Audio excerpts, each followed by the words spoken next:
Hey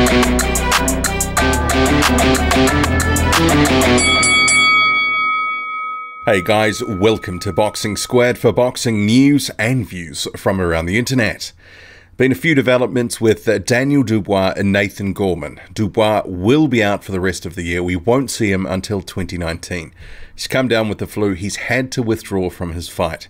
And in terms of Nathan Gorman, well, he's stepped in to take on Razvan Cojanu. He's taken that opponent after Dubois had to pull out because his opponent, Alex Leapai, has had to pull out. So I'll get to their statements on social media and the press release on Frank Warren's website. And then a few thoughts, because I actually like this fight of Razvan Cojanu more than the Alex Leapai fight for Nathan Gorman, because I think Leapai is shot to bits. Razvan Cojanu, a bigger guy, maybe a better developmental fight at this stage of Gorman's career. Okay, so we'll get to Daniel Dubois' statement on social media withdrawing from the fight or announcing the withdrawal. He said on Twitter, "Very disappointed to withdraw from my fight on Saturday with flu. Sorry to see everyone who was coming to see me and to Razvan Cojanu." Disappointing for Dubois because he was looking to round out his year with a decent performance, a decent sort of step-up fight, developmental fight against a guy in Razvan Cojanu.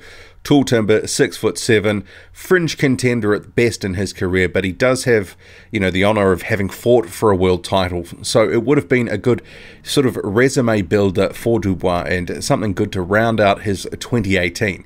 He would have ended with two former title challengers, Cojanu and Kevin Johnson. That was his most recent fight and will remain so until 2019. But in terms of Dubois pulling out, well, it is what it is. If he wasn't right, you know, there's no point going in there and risking his health, his potential career, because if he had performed in a subpar manner and even lost the fight, that would have been devastating for his career. So he must have been in a sufficiently bad condition for them to go, well, actually, it's more than just a sniffle. You've got to pull out Daniel. So we'll have to see him back in 2019, what he's going to do. But hopefully, you know, the intention is clear about these are the sorts of guys, the former fringe contenders, you know, former title challengers who are on the slide, guys that are in that sufficient step up where he can actually get some rounds, get some experience, especially against some of these taller guys in the division, because that's going to be good for his development, because those are the sort of guys that are sort of dominating the division right now. He's going to need to get some rounds under his belt against those guys. So it'll be interesting to see Daniel Dubois in 2019 and who they pit him against. But Cojanu, he may not be the opponent next, because Cojanu has stepped into the breach for Nathan Gorman. So this is another interesting story in itself. So what Gorman has said on social media: called me a big baby, did Leapai, that didn't want to come to fight. Fair play to Cojanu for taking it, world title challenger last year, can't wait.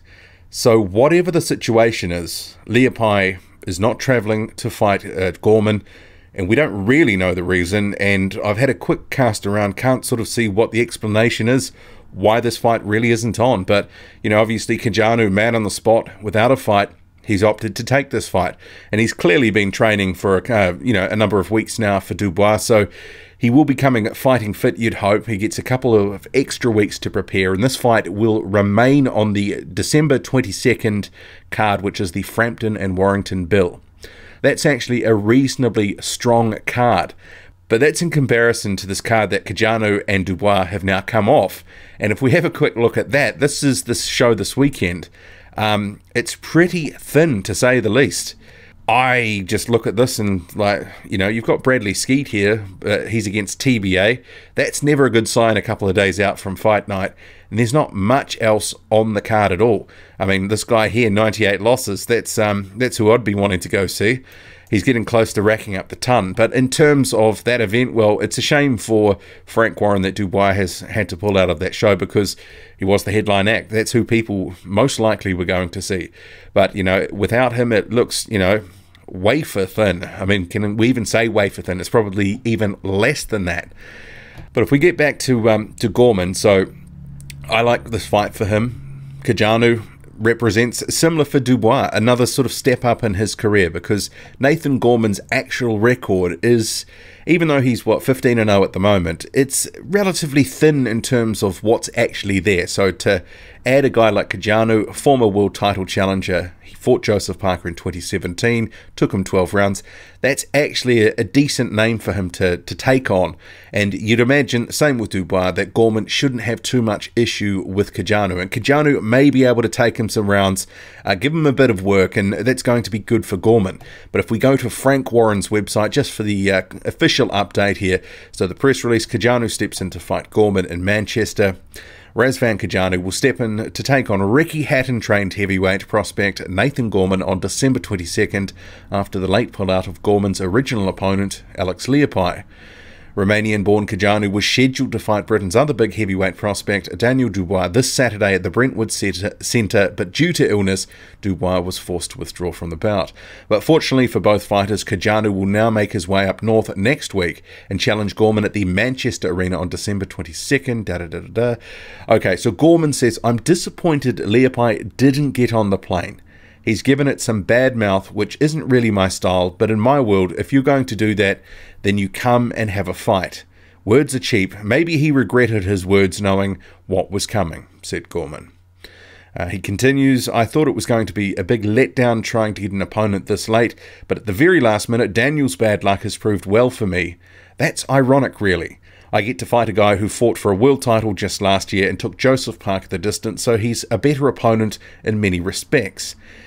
He is here, he's in the country, and I'm looking forward to putting on a show again at the Manchester Arena." And then it just goes on to talk about the card, that sort of stuff. That's actually a decent looking card. Yeah, it is actually very sort of serendipitous that Cojanu was set to take on Dubois. Dubois pulls out, Gorman's opponent pulls out, and they both sort of need each other. Cojanu's Johnny on the spot. He gets to utilise his training, still collect a payday, and Gorman gets to have some vital experience, which is going to be very good for him. And I actually think he is a better opponent than Leapai, who in my view is shot to bits. But this whole thing about this pullout, it really is a bit quizzical about what's happened here.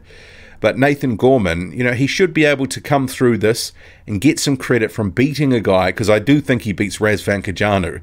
He should be able to, put on display what he has been doing in the gym with Hatton. He's recently had a hand injury, which, hopefully is healed by now. Very fast hands, good technical boxer. He might not look the body beautiful, but he can certainly, do it in the ring. And it'll be good to see him put together some combinations and really try to work Razvan Cojanu over.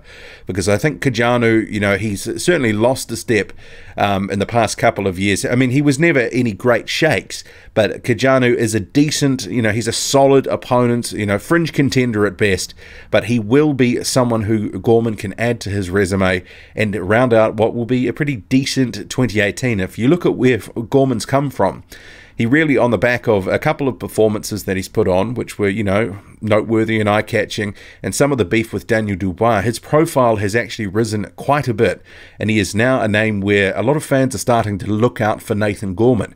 So 2019, just as it does for Daniel Dubois, shapes as a pretty decent year for Nathan Gorman, and I really want to see both these guys in some good level fights next year. If they are to build towards a fight with each other, which it's already been ordered, but it's unlikely to happen, they're going to need to actually take on some decent opponents, build a bit more hype, a bit more buzz for themselves. Because right now, they're talking about filling a stadium, but it'd be quite a small stadium. If they ever want it to be a big stadium, they're going to have to actually start putting together a good string of wins against, good fringe contenders, good contender level guys in the next year or two. I can see them fighting in a couple of years and it being a big deal, but it's just a bit too soon right now. What do you make of it all? Do you think Nathan Gorman will take out Razvan Cojanu on December 22nd? Are you disappointed for Dubois? That was certainly going to be an opportunity to see where he was at, and against a guy that was going to be taller than him and potentially give him a few different angles, a few different things that he would have to work out and solve to beat Cojanu. Drop a comment, loud and often. Hit like, hit subscribe, follow me on Twitter, boxing_squared. I'm out.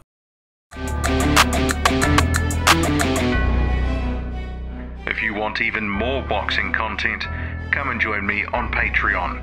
Every week on a Sunday, I drop a new video on something topical or thought-provoking from the heavyweight division, ranging from rankings, the business of boxing, the false economy of deluded fanboys, the twists and turns in the division, to assessments of fighters and their statements.